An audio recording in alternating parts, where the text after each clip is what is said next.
transgendered and questioning pride rally. There's a woman up north who's chairperson of our Oakland chapter who has a lesbian daughter. Her comment on behalf of PFLAG to the media was, "My husband and I are proud to now live in a state where our daughter's union will be equal to our own.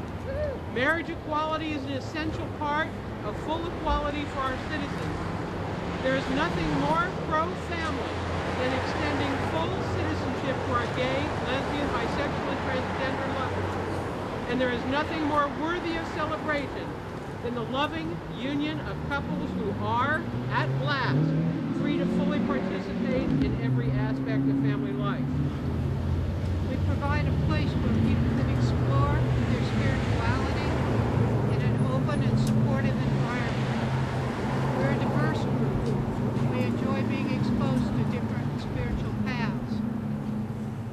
We provide a safe and accepting haven from an oftentimes hostile world, a place where you can recharge your batteries. There's a special energy that you experience when you're with a group of people who truly accept and honor you. Members of your own tribe, I like to say. One of the best Thursdays for equality, which is ours right in this given moment.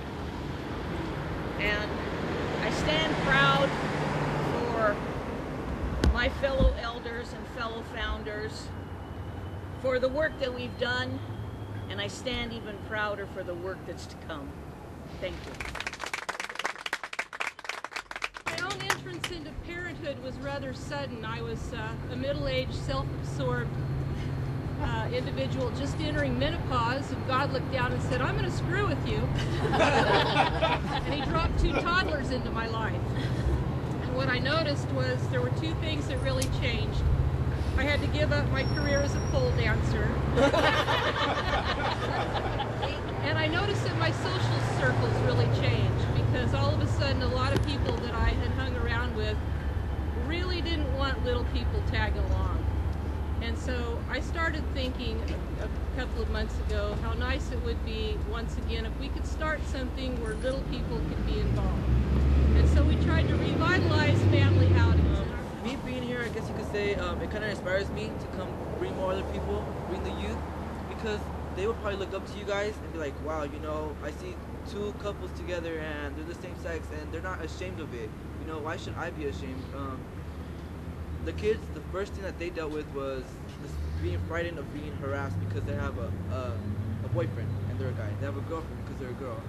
And I guess if they see people who have been together, how much of you guys have been together for more than 4 years? Anybody? 4 years. If they see people who've been together for 4 years, they're like, wow, I can do it. You know? Hey, keep going. 10 years. 5 years? 15. 15. 20, going on 26 now. Wow. 40. I look at that and I think to myself, wow, if they can do it, what makes me not want to do it? I bring you greetings from the Unitarian Universalist. And today our service was about celebrating the fact that we now have 2 states that have legalized marriage for same-sex couples. We have 2 states that recognize that families come in all shapes, colors, sizes, and forms, and that families should be judged only by 2 things: the love they engender and the kind of citizens they raise. If any group is being treated unfairly, we all suffer. Justice denied is justice wrongfully kept for everyone. Only a week ago, the Supreme Court ruled that the right to marry the one you love is a human right, something we've known all along. We gathered to celebrate, and we are celebrating still, planning summer weddings, and yet still pinching ourselves as if this is some dream from which we are certain to awake. I'm ecstatic beyond my ability to speak it. And let me show you. Join me as we do the Supreme Court shuffle.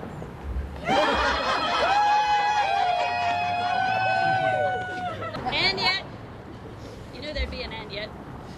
Even as we celebrate, many of us worry about the future.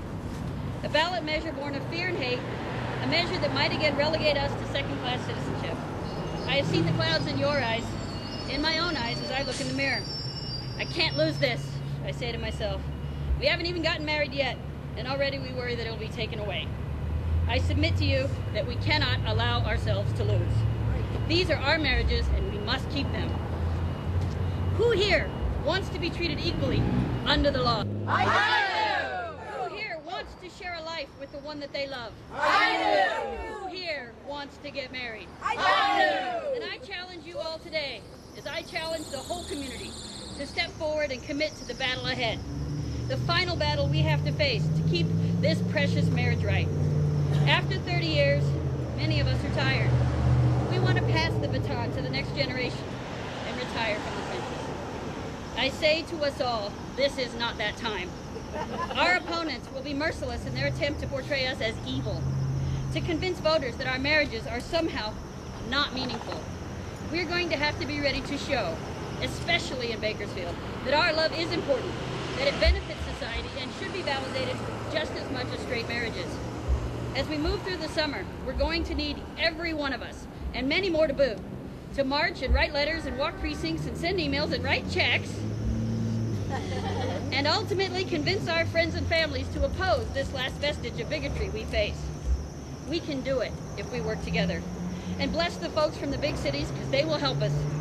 We are not alone, and we have so much to contribute to this fight. When you get the call asking you to turn out for a rally, be there. When you get the email inviting you to the fundraiser, plan to attend. It's not just about the money, though we'll need it badly. It's about what we can accomplish when each one of us does truly what we can, not just what we will. Join us in this struggle and imagine the celebration when we win it together. Our love is your love, our love is my love, from Boston Harbor to equality and to pride. You got it. And victory. So be it. Our love belongs to you and me.